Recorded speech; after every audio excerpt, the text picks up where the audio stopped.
কম খরচের মধ্যে কীভাবে কার্শিয়াংয়ে তোমরা আসবে, আর যে 2 নাইটস আর 3 ডেজ, এই মানে 2 দিনের মধ্যে কীভাবে তোমরা কার্শিয়াংটা তোমরা দেখে কমপ্লিট, সেটাই আমি তোমাদেরকে এই ভিডিওর মাধ্যমে জানিয়ে দেবো। তো চলো দেখো কীভাবে আমরা আসলাম আর তোমরাও আসবে। শিলিগুড়ি থেকে কার্শিয়াং পর্যন্ত আসবে। তো চলো ভিডিওটা প্রথম থেকে দেখে নাও। হঠাৎ করে আমরা একদিন বেরিয়ে পড়লাম কার্শিয়াং এর উদ্দেশ্যে। তো আমি তো তোমাদেরকে প্রথমেই বলেছি কার্শিয়াং। তো এই যে আমরা এই বাসটাই করে এখন আমরা যাচ্ছি, কারণ যেহেতু হঠাৎ প্ল্যানিং তো বুঝতেই পারছো, তো ট্রেনের টিকিটটা অ্যাভেলেবেল ছিল না, তো সেই কারণে আমরা বাধ্য হয়ে আর কি বাসটা করেছিলাম। তো বাসটা যত কমফোর্টেবল ছিল আর ওতে স্লিপার, ওতে আর কি স্লিপারও ছিল আর সিটিংও ছিল। তো আমরা যেহেতু অনেকটা দেরিতে আর কি বুকিং করেছিলাম, তো সেই কারণে স্লিপারগুলো আর কি দুর্ভাগ্যবশত আর কি আমরা ফাঁকা পাইনি। তো সেই জন্য আমরা সিটিংয়েই বসেছিলাম। তো যাই হোক, সেটা যথেষ্ট কমফোর্টেবল, বাসের আর কি পরিষেবাটাও যথেষ্ট ভালো। ফিমেল করে প্যাকেজিং ওয়াটার দিয়েছিল। যে সকালবেলা ওঠেই কিন্তু তোমাদের লাড্ডু বাবুর দুষ্টুমিটাও শুরু হয়ে গেছে, দেখতে পাচ্ছ কি? যাই হোক, জার্নিটা ভালোই ছিল। তো এই যে দেখো, আচ্ছা এরকম যে চারিপাশে যে দৃশ্যটা দেখতে খুব সুন্দর লাগে, তাই না? তো আমরা তো এই যে দেখো লাড্ডু বাবু দুষ্টুমি করছে, আর আমরা আর কি জানলা দিয়ে বাইরের আর কি সবকিছুটা আর কি দেখতে দেখতে যাচ্ছিলাম, যথেষ্ট ভালো লাগছিল। তো এইভাবেই এখন যেতে যেতে আমরা ওখানে আর কি পৌঁছে গিয়েছিলাম। তো এই যে দেখো না, লাড্ডু বাবুর দুষ্টুমি কিন্তু থামে না। তো সকালে হয়ে যেতে তো ঘুমিয়ে গেছিল, ও কোলের মধ্যেই ঘুমাচ্ছিল, তো ওর ঘুমিয়ে গেছিল। এই যে সকালবেলা উঠেই দুষ্টুমি ওর শুরু। আচ্ছা, টাইমিং কিন্তু ছিল 9টা কত এরকম সামথিং। তো যেহেতু রাস্তায় খুব ঘন কুয়াশা ছিল, দেরি হয়ে গেছিল। তো এই যে আমি তোমাকে ফার্স্টেই বলেছিলাম তোমাদেরকে যে আমরা কম খরচে কিভাবে কার্শিয়াং পৌঁছানো যাবে সেটা আমি দেখাবো। তো সেই কারণেই আমরা এই যে আমরা শিলিগুড়ির NBSTC বাস স্ট্যান্ড থেকে কম খরচে আমরা আর কি গেছিলাম কার্শিয়াং। তো আমরা কিন্তু ওই যে এই যে এখানে দেখো, ওই যে সিঁড়ি আছে, ওইখানটাই হলো টিকিট কাউন্টার। তো তোমরা এখান থেকে দার্জিলিং যাওয়ার বাসে কিন্তু তোমরা কার্শিয়াংটা যেতে পারবে। তো এখানে দার্জিলিং যাওয়ার বাসে কিন্তু 4টে না হয়তো 5টা আর কি, ওরাই সেটা বলে দেবে। তো এইরকম আর কি কটা সিট রিজার্ভ থাকে শুধুমাত্র কার্শিয়াং এর জন্য। তো সেই অনুযায়ী তোমরা বাসটা ওখানে কথাবার্তা বলে নিয়ে তারপরে বুকিং করো। এই যে আমাদের কিন্তু পার হেড 52 টাকা করে নিয়েছিল, অ্যাপ্রক্সিমেটলি ওরা আর কি 55 রুপিসের মধ্যেই নেয়। তো তোমরা একবার ভালো করে জিজ্ঞাসা করে নিও।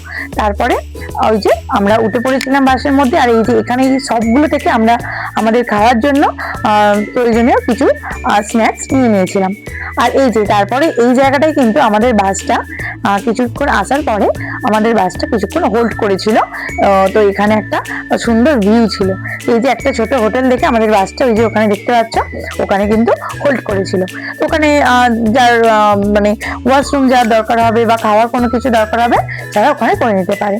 এই যে তারপরে ওখানে কিন্তু কিছুটা কটা সিঁড়ি উপরে আর কি বাবা ভোলানাথের আর কি মূর্তি ছিল। তো সেই কারণে কিন্তু আমরা ওখানে দর্শনের জন্য একটু গেছিলাম। স্পটে আমাদের বাসটা আর কি দাঁড়িয়ে ছিল, তো সেই জায়গাটার নাম হলো রোহিণী। তো ওখানেই আর কি বেশিরভাগ বাস ওখানেই আর কি কিছুক্ষণের জন্য হোল্ড করে। তো কারো কিছু ওয়াশরুম তো যাওয়ার হলে তারা ওখানে কিন্তু সেরে নিতে পারো। তো এই যে আমি এখন লাড্ডু বাবুকে নিয়ে ওই যে ভোলেনাথের কাছে যাচ্ছি। জায়গাটা আর কি সাইড সিন গুলো কিন্তু খুব ভালো ছিল। ওই যে ওখানটা দেখো কতটা নিচেটা রাস্তাটা আর কি ঢালু হয়ে নিচের দিকে নেমে গেছে। তো আমরাও আর কি 3 জনে মিলে একটু নিচের দিকে যাচ্ছিলাম। তো তারপরে এই যে আমি একটু ওর সঙ্গে হাঁটছিলাম, বাবাই ওখানটা হাঁটতে খুব ভালো লাগছিল। তো পাহাড়ে এসেছে ও, সেই জন্য বাবাই তো খুবই আর কি এক্সাইটেড। তো সেই কারণে ও দেখছিল আর কি এরকম করে খেলছিল কিছুক্ষণ। তারপরে এখানে কিছুক্ষণ বাস দাঁড়ানোর পরে কিন্তু বাসটা তারপরে আবার ছেড়ে দিয়েছিল কার্শিয়াং এর উদ্দেশ্যে।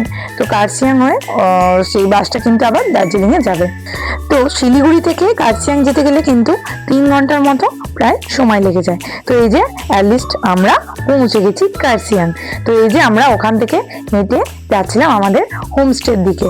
তো হোমস্টের ভিউটাও কিন্তু তোমাদেরকে দেখাবো, সাইড মানে বাইরে চারপাশের ভিউটা তো তোমরা দেখেছো হয়তো আমার শর্টসে। আর ওখানে কিন্তু দারুণ ছিল। আর এই যে দেখো আমাদের এইটা হলো রুম। তো রুমের কিন্তু প্রত্যেকটা জিনিসই খুব ভালো ছিল। তো এই যে দেখো ভিউ ছিল একটা একটা ভিউ রুম ছিল। হোমস্টের নাম ছিল হোটেল ট্র্যাডিশনাল।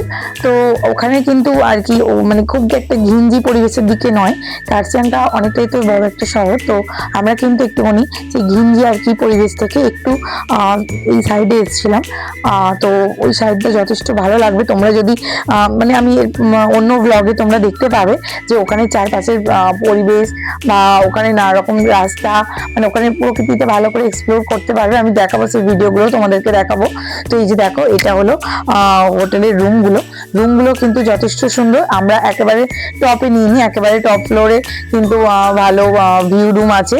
তো আমরা খুব একটা টপ ফ্লোর নিইনি, কারণ সে তখন ফগি ওয়েদার ছিল, তো সেই কারণে তো ভালো কিছু দেখা যাচ্ছিল না।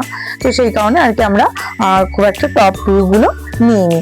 তো এই যে দেখো বেশ পরিপাটি ভাবে গোছানো। তো এই যে লাড্ডু বাবু তো দেখবে দুষ্টুমি করতেই শুরু করে দিল। আর টয়লেট গুলোও কিন্তু যথেষ্ট পরিষ্কার। আমাদের দুটো রুম বুক ছিল, তো দুটো রুমের টয়লেটই কিন্তু যথেষ্ট পরিষ্কার। আর এই যে দেখো, এখানে কিন্তু হ্যান্ড ওয়াশও দেওয়া ছিল আর যথেষ্ট পরিষ্কার। এখানে দুটো জুতোও দেওয়া ছিল। তো এখনো পর্যন্ত কিন্তু প্রত্যেকটা মানুষই প্রচন্ড টায়ার্ড।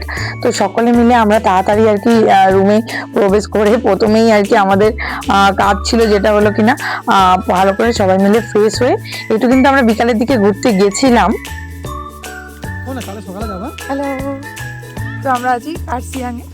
আর কার্শিয়াংয়ের থেকে আমাদের সামনেই যে হোমস্টেটা ছিল, তো সেখানে পুরো ডিটেলসটা আমি তোমাদেরকে অন্য ভিডিওতে দেখিয়ে দেবো। তো ওখান থেকে এই যে দেখো, আমরা 1 মিনিট আর কি ওই আগে ওই ব্যাকে ওই যে ওইখানে হলো আমাদের হোমস্টে। আর সেখান থেকে এই যে আমরা হাঁটতে পেয়েছি, দেখো এখানে চারিপাশে মানে চা বাগান আর কি। তো সব দিকটা এখন চা বাগান, এখানটা ভর্তি, এতটাই সুন্দর এখানে প্রকৃতিগুলো বলার মতো না। এই যে দেখো, এই যে এই ফুলগুলো, এই যে কি সুন্দর বন ফুল, এগুলো হলে আবার লাড্ডুর খুব পছন্দের ফুল।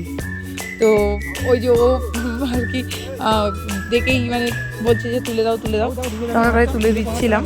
এই যে ব্যাকগ্রাউন্ডে তোমাদেরকে দেখাচ্ছি, খুব সুন্দর দেখতে না, নিবিড় ভাবে দেখলে মনটা ছুঁয়ে যায়। তো এই যে মা বাপি লাড্ডু, আমি আর লাড্ডুর বাবাই সবাই মিলে কিন্তু হাঁটতে বেরিয়ে পড়েছিলাম। তো একদিনও মানে একটা সময়ও আমরা মিস করতে যাইনি। তো গিয়ে টায়ার্ড তো কি হয়েছে, তো কিছুক্ষণ রেস্ট করেই কিন্তু আমরা তাড়াতাড়ি বেরিয়ে পড়েছিলাম বাইরেটা দেখার জন্য। আর বাইরের চারিদিকটা এতটাই সুন্দর বলার মতো নয়। এই যে কাছাকাছি দেখো,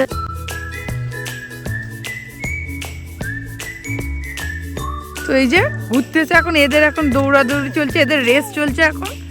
এই যে কুকুরগুলোদের এখন রেস চলছে, এখন রেস লেগেছে, এখন দৌড়াদৌড়ি। এই যে এদিক থেকে ওদিক দৌড়ায়, ওদিক থেকে এদিক দৌড়ায়। এই যে কুকুরগুলো কি দৌড়াদৌড়ি করছে, ঘুরে টুরে এখন বেরোচ্ছে। এতটাই ফগি ওয়েদার, সেই কারণে আমরা এখন দূরেরটা কিছু দেখতে পাচ্ছি না। আর আমাদের যে হোমস্টেটা আছে ওখান থেকে কিন্তু কাঞ্চনজঙ্ঘা ভিউ খুব ভালোভাবে দেখা যায়। কিন্তু দুঃখের বিষয় যে এইবারেও ফগি ওয়েদার। তো সেবারে যখন লামাহাট্টা দার্জিলিং গেছিলাম তখনও ছিল ফগি ওয়েদার, যে কারণে দেখতে পাইনি। আর এবারেও তাই, দেখা যাক এবার কালকের দিনটাও তো আছি, আর এখনো দেখা যাক কি হয়। দেখতে কিন্তু আমার খুব ভালো লাগে। আমি এগুলোরও একটা করে ভিডিও তুলে নিই। এরকম লাল কালারের,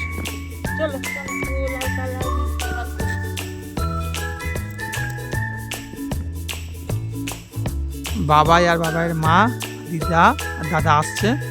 এই হচ্ছে জায়গা, হোয়াট এ বিউটিফুল প্লেস। চা বাগান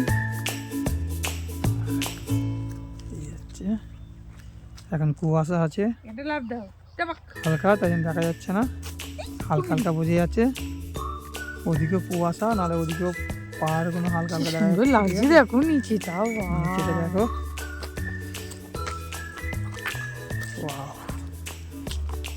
প্রচুর শীতকাল তো প্রচুর কুয়াশা পড়ছে। আমরা যখন আগে এসেছি তখন কুয়াশা ছিল অনেক, আরও কুয়াশা ছিল। Nice place. বাবাই হাই, বাবাই সে হাই, সে হাই, বাবাই সে হাই, হ্যালো। কেমন লাগছে তোমার বাবাই? কেমন লাগছে বলো আগে? কেমন লাগছে? তুমি এত যে যাচ্ছ, এত ঘুরছো, ফুল তুলছো, তারপরে ইভিনিংয়ে আমরা হোটেলে ফিরতেই ওনারা দিয়েছিলেন এই যে টি আর এই যে বিস্কিটস।